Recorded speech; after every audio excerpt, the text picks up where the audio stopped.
Oh.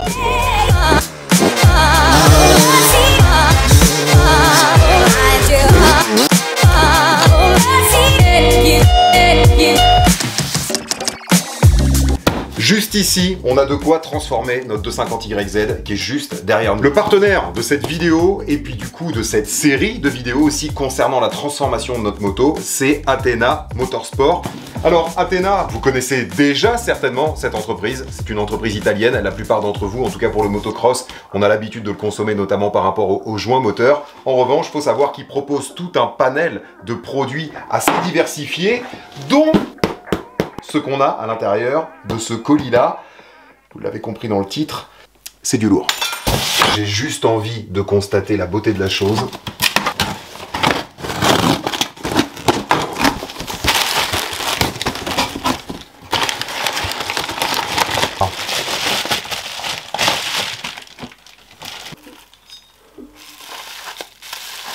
Oh là là.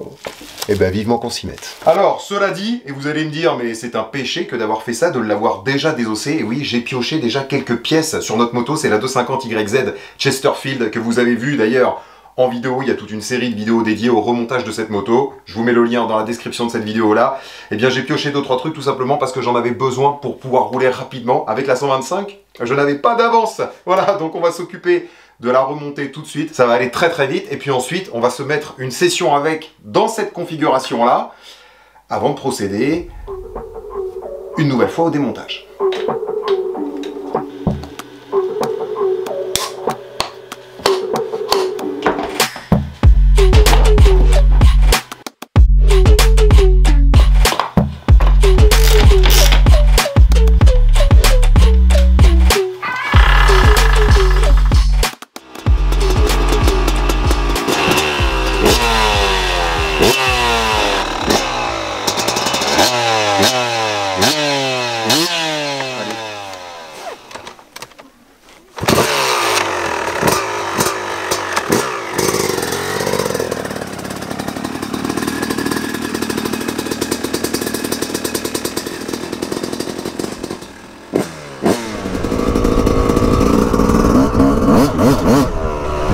Il fait hyper chaud, on est sur le circuit de Montendre et le but c'était ça, c'était de pouvoir voir la différence en fait dans la config maintenant.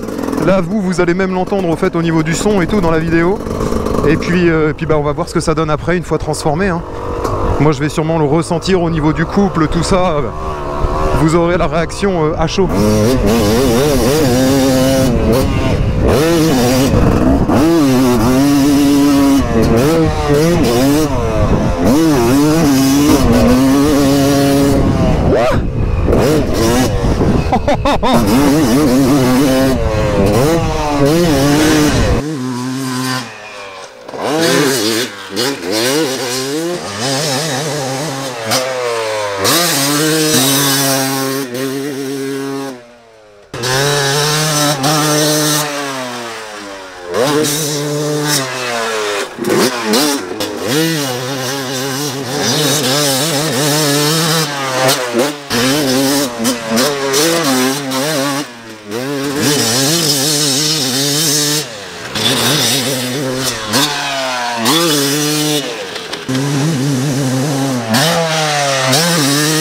Là on est sur un terrain qui est hyper sec et voilà, le 2,5 de temps, malgré ces conditions et tout, c'est un régal.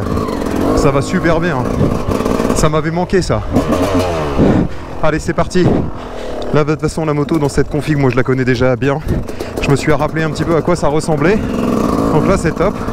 Il n'y a plus qu'à passer au démontage.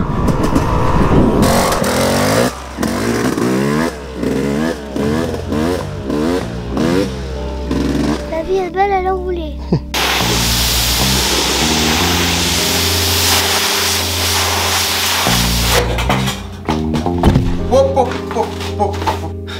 Ça va.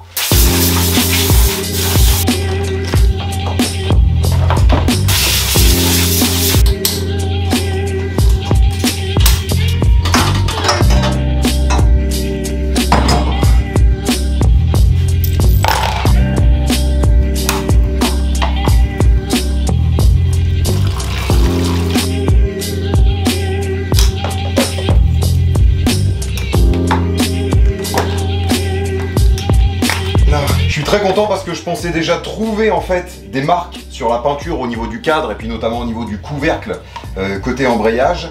Et puis au final ça a l'air de plutôt bien tenir, même si ça a roulé qu'une seule fois. Eh bien je pensais que ça allait déjà s'abîmer un petit peu. Ça a l'air de tenir, ça c'est plutôt cool. Et ouais. Alors normalement si vous voulez accéder au haut moteur du 250YZ, vous n'êtes pas forcément obligé d'enlever les radiateurs. Moi là je vais juste les enlever pour avoir un petit peu plus de confort et puis aussi pour qu'au visuel eh bien, ce soit un petit peu plus sympa pour vous, pour voir un petit peu mieux. Là, je bouge mon câble d'embrayage. Ah, ça va y aller. Et là, voilà, impeccable. Allez, c'est parti.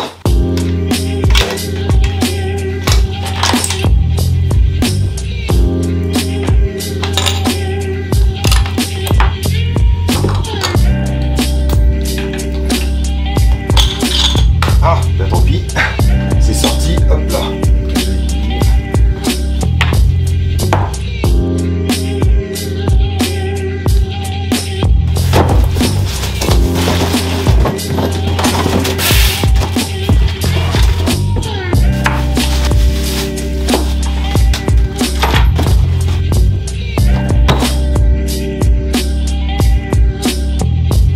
Voilà de quoi est composé donc notre kit 300 Athena. Donc on a notre cylindre, alors la cylindrée exacte c'est 293,14. On a un alésage de 72 mm avec un piston ici qui fait 71,95.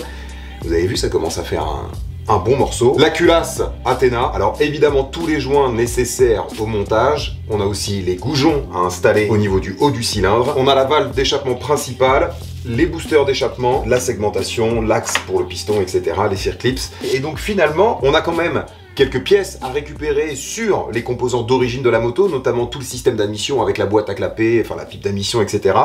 Et surtout, le système de valve qu'on va venir réintroduire dans notre nouveau cylindre Athena. Voilà.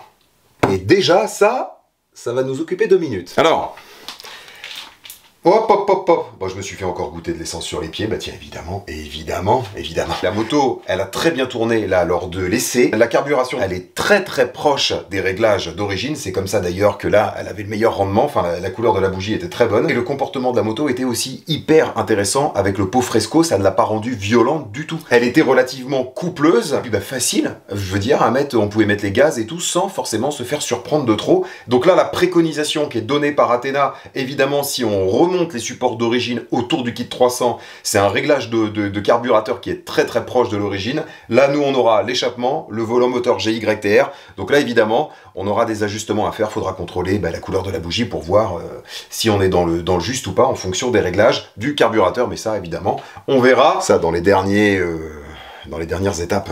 Voilà, c'est parti. Donc là, je vais sortir ma boîte à clapper. Ça, on a juste à la réinstaller directement. Les clapets qui étaient montés ici d'origine, ils avaient été évidemment vérifiés. Enfin, quand j'avais refait le moteur... Là, bordel.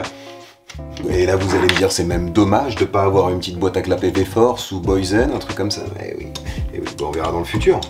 On aura toujours l'occasion de faire des upgrades sur cette 250, enfin sur cette 300 désormais YZ, enfin future 300 YZ. Oh bah remarquez, on va se débarrasser du plus chiant. Je vais direct démonter le système de valve parce qu'après le reste, c'est du gâteau.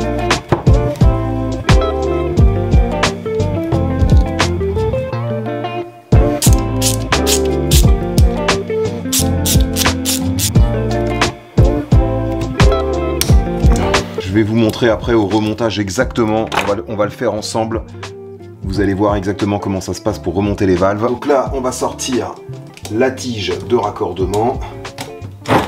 Je vais vous donner les termes techniques, comme ça au moins, si toutefois ça vous botte de faire une transformation, vous saurez à quoi ça correspond. Notre tige qui est juste ici. Hop, hop, hop, hop, hop, hop, hop, ne barre pas. It's not finished, not now. We have to continue. Yes, sir. Ça, c'est notre support de soupape. On appelle ça, ce petit support-là, de toute façon, vous allez le voir au remontage. C'est ce qui tient notamment la tige là qui traverse, où il y a les guides. Et puis, notre valve principale qui aussi, dans un langage technique, s'appelle clapet de puissance, tout comme ce truc-là, hein, d'ailleurs, qu'on appelle les boosters qui vont sur les côtés, ça s'appelle aussi des clapets de puissance. Voilà, notre valve qui est là, et nos boosters qui sont juste ici, on va les sortir. Enfin, remarquez ceux-là, on peut les laisser dedans. Allez, mon vieux, sors de là. Super, super, est-ce que c'est les mêmes ? À peu de choses près. Ah bah non, vous voyez, c'est pas tout à fait les mêmes. C'est pour ça que c'est livré avec. Ok. On va procéder au remontage de la totalité du système de valve. On va avoir besoin d'un tout petit joint qui est ici. C'est celui-là, le tout petit qui est là. Et ce petit joint-là, il va venir s'enquiller juste ici, à l'ouverture. On va pouvoir mettre notre valve principale. J'ai même pas mis de gants pour bricoler ou quoi. Il fait tellement chaud.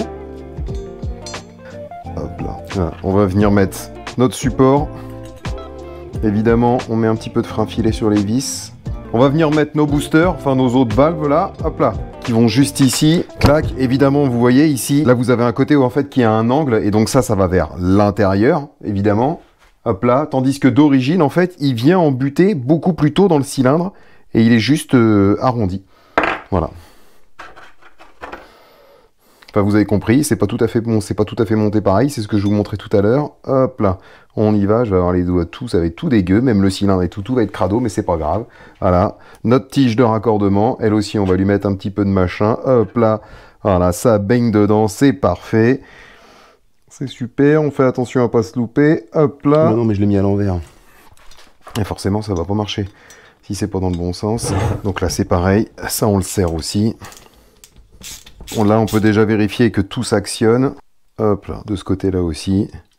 Là, je vais mettre mon premier guide ici. J'enfile l'axe. On a un premier ressort. Ça demande un petit peu de patience et de minutie, ce moment-là. Pour monter le système, voilà, faut être quand même assez prudent. Pareil, quand vous démontez, par rapport à l'ordre des choses. Comme ça, vous n'êtes pas perdu au remontage. Vous voyez, là, par exemple, il me manque une rondelle. Je ne sais pas où est la deuxième. Pourtant, je viens de la tripoter. Je ne sais pas où elle est. Alors, évidemment, elle était déjà dedans. Là, voilà. Notre deuxième ressort. Voilà, comme ça on a tout monté, là on est bon. Là ici on peut revenir mettre nos vis pour tout resserrer. On vérifie que tout le système fonctionne bien. Voilà, bon bah là en l'occurrence on est ok. Très très bien. Je viens mettre la petite vis de sécurité ici aussi. Allez, je mets un petit peu de graisse là-dessus. Ça, c'est les nouveaux joints toriques. C'est les petits couvercles qui vont juste ici, sur nos boosters. Tac. Là voilà, notre boîte à clapper. Au moins là tout est ok. Là vous voyez toutes les vis qui sont devant ici là, qui sont sur l'axe, là les vis qui tiennent les guides, toutes ces petites vis là, ça se serre vraiment doucement, ça se serre à 4 Nm.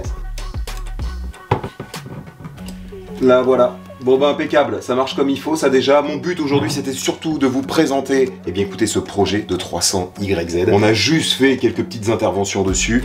La prochaine fois, on va vraiment avancer jusqu'à ce que la moto elle craque. Voilà, ça se passera dans l'épisode numéro 2. Et puis bah, je vous dis à très vite, à tôt bien même je dirais.